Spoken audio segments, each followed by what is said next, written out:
Assalamualaikum warahmatullahi wabarakatuh. Perkenalkan, nama saya Ika Febriana. Pada kesempatan kali ini saya akan membahas mengenai review jurnal internasional. Judul jurnal internasional yang saya ambil yaitu The Effect of External and Internal Factors on Financial Performance of Islamic Banking, atau pengaruh faktor eksternal dan internal terhadap kinerja keuangan perbankan syariah. Latar belakang jurnal ini berjudul Pengaruh Faktor Eksternal dan Internal terhadap Kinerja Keuangan Perbankan Syariah. Jurnal ini ditulis oleh Muhammad Istan dari Institut Agama Islam Negeri Curug Bengkulu dan Muhammad Fahlepi dari Universitas Bina Nusantara Jakarta, yang dimuat dalam Jurnal Ekonomi dan Studi Pembangunan volume 21 nomor 1 tahun 2020. Menurut saya, pembahasan dalam penelitian ini cukup menarik karena penulis menggabungkan dua faktor, yaitu pengaruh eksternal dan internal terhadap kinerja keuangan perbankan syariah di Indonesia. Penulis juga memberikan penjelasan khusus mengenai faktor eksternal dan internal, dan juga penulis memberikan penjelasan khusus mengenai tingkat kinerja keuangan bank syariah di Indonesia. Langkah strategis pengembangan perbankan syariah yang telah diupayakan yaitu pemberian izin kepada bank umum konvensional untuk membuka unit usaha syariah atau mengkonversi bank konvensional menjadi bank syariah. Dengan dikeluarkannya Peraturan Pemerintah Nomor 72 Tahun 1992 tentang bank bagi hasil yang secara tegas memberikan batasan bahwa bank bagi hasil tidak boleh melakukan kegiatan usaha yang tidak berdasarkan prinsip bagi hasil atau bunga.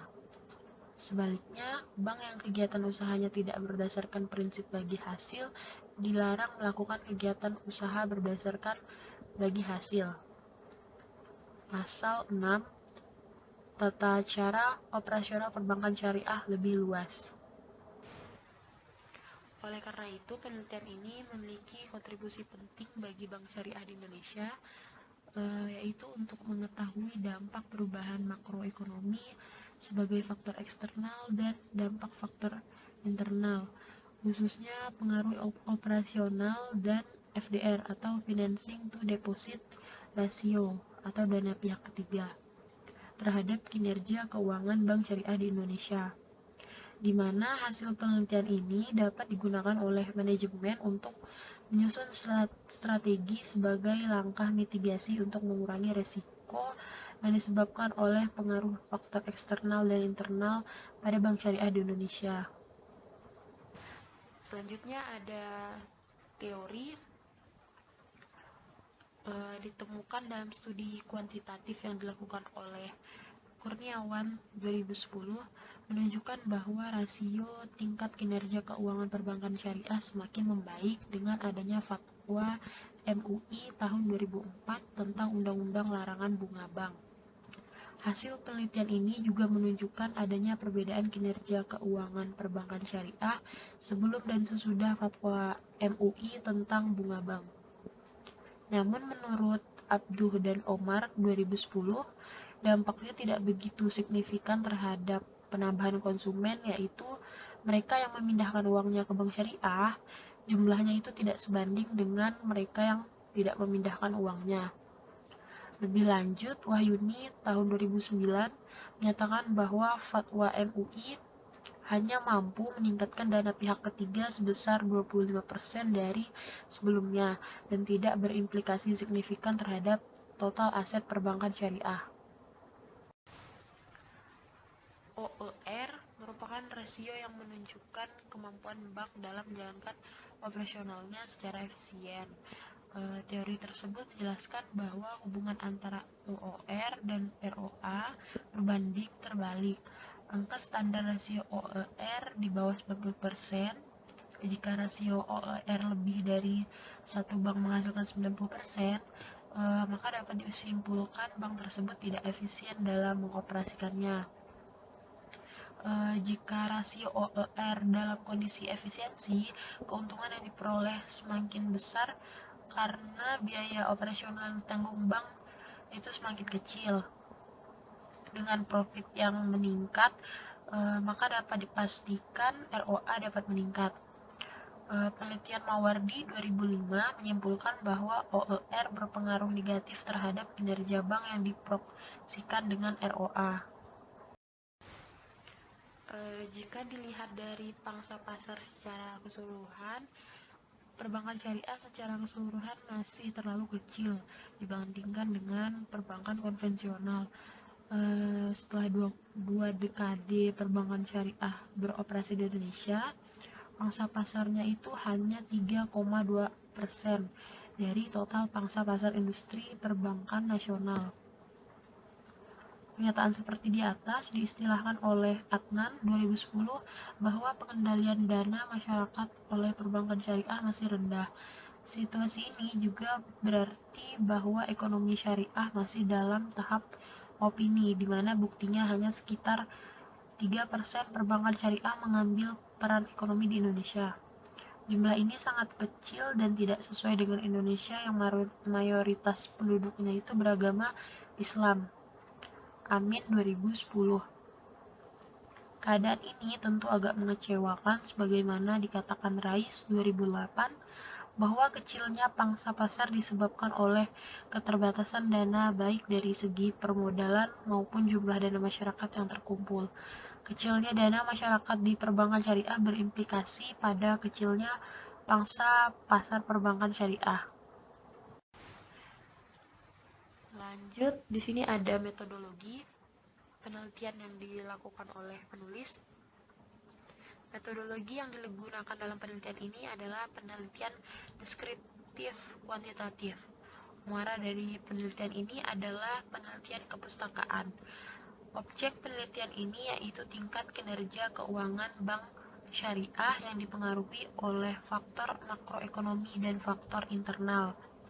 Sampel dalam penelitian ini dipilih sesuai dengan karakteristiknya dengan menggunakan metode purposive sampling. Metode purposive sampling adalah metode penentuan sampel berdasarkan kriteria tertentu. Kriteria yang digunakan dalam penelitian ini adalah yang pertama, bank yang termasuk dalam bank umum syariah. Yang kedua, bank beroperasi dan menerbitkan laporan keuangan triwulanan selama periode penelitian. Triwulan 1 2013 sampai dengan triwulan 3 2017. Yang ketiga, dual banking system atau full system janji. Selanjutnya ada analisis hasil penelitian. Bank syariah sebagai lembaga intermediasi keuangan diharapkan dapat menunjukkan kinerja yang lebih baik dibandingkan dengan bank berbasis bunga. Salah satu indikator untuk menilai kinerja keuangan bank adalah dengan melihat tingkat profitabilitas dan tingkat efisiensi.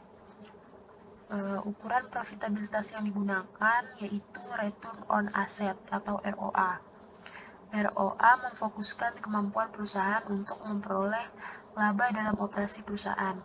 Semakin besar ROA, menunjukkan kinerja keuangan yang semakin baik karena tingkat pengembalian yang lebih besar. Sahara 2013. PDB merupakan indikator makroekonomi yang juga mempengaruhi profitabilitas bank. Jika PDB naik, maka akan diikuti dengan peningkatan pendapatan masyarakat sehingga kemampuan menabung juga meningkat. Peningkatan tabungan ini akan mempengaruhi profitabilitas bank syariah. Sukirno 2003. Hasil ini diperkuat dengan hasil penelitian yang dilakukan oleh Ali et al.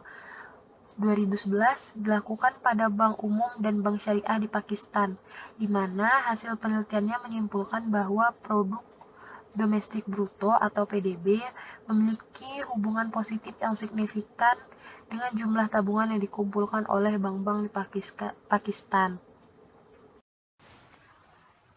Profitabilitas yang stabil merupakan tujuan semua perusahaan. Banyak terjadi pada kasus perusahaan di Indonesia, terutama perusahaan konvensional yang memiliki tingkat volatilitas yang tinggi sehingga menyebabkan manajemen melakukan manipulasi laba yang bertentangan dengan prinsip syariah. Pahlavi, Mualjadi, Aisyah, dan Jazuli 2020. Pengelolaan pembiayaan sangat dibutuhkan oleh perbankan mengingat fungsi pembiayaan sebagai penyumbang pendapatan terbesar bagi bank syariah. Semakin kecil OER menunjukkan semakin efisien bank dalam menjalankan kegiatan usahanya. Bank dengan rasio OER yang sehat kurang dari 1, sedangkan bank yang kurang sehat memiliki rasio OER lebih dari 1. Semakin tinggi cost of revenue bank berarti kegiatan operasional semakin tidak efisien, sehingga pendapatannya juga semakin kecil. Dengan kata lain, OER berhubungan negatif dengan profitabilitas bank. Hal ini didukung oleh Yuliani 2007, Mawardi 2005, dan Azwir 2006 yang menyatakan bahwa OER berpengaruh negatif signifikan terhadap ROA. Yang terakhir ada kritikan terhadap artikel. Menurut saya penelitian ini sudah cukup baik, di mana penulis mencoba memberikan penjelasan secara khusus mengenai pengaruh faktor eksternal dan internal, dan juga memberikan penjelasan khusus mengenai tingkat kinerja keuangan bank syariah di Indonesia. Penulis juga memberikan penjelasan yang cukup panjang pada bagian pendahuluan sehingga cukup memberi kemudahan untuk memahami maksud dari penelitian yang dilakukan. Namun menurut saya terdapat beberapa kekurangan dalam penelitian ini. Yang pertama mengenai landasan teori yang digunakan oleh penulis. Menurut saya peneliti perlu menambahkan lagi sedikit penggunaan landasan-landasan teori yang lain untuk memperkuat hasil penelitian yang disajikan. Walaupun secara garis besar peneliti sudah memberikan landasan teori, namun menurut saya landasan teori tersebut masih cukup sulit untuk dipahami. Yang kedua, penulis tidak menyebutkan mengenai apa saja kekurangan atau keterbatasan dalam penelitiannya. Dalam paper yang baik, harusnya menyebutkan kekurangan dan keterbatasan dalam penelitian yang dilakukannya. Mungkin hanya itu yang dapat saya sampaikan dari review jurnal internasional. Kurang dan lebihnya mohon dimaafkan. Wabillahi taufiq wal hidayah. Wassalamualaikum warahmatullahi wabarakatuh.